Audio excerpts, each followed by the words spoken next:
देव अवसागमान्निह भद्रं गणेभिः सुरयाम देव भद्रं वसेमाचभिर्जत्राः स्थिरैरङ्ग्रैतुषभागं सतनाभिर्वसेमहि देवहितं जदायुः शतमेनु सदत अन्त्यदेवा जत्रानचक्रा जलसं तनूनां पुत्रासो यत पितरा भवन्ति मानो मध्यादिकतायुगन्तः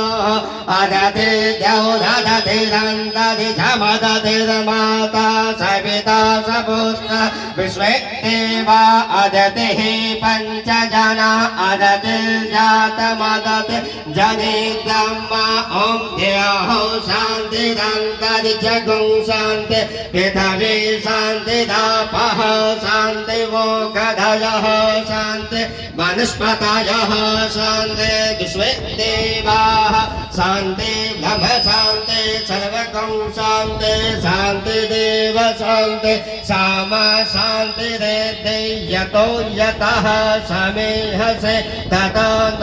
अभयं कुर्नः कुर्वजाभ्यो भयं नः पशुभ्यः सुस्थिर्भवतु श्रीमन्महागणाधिपतये नमः।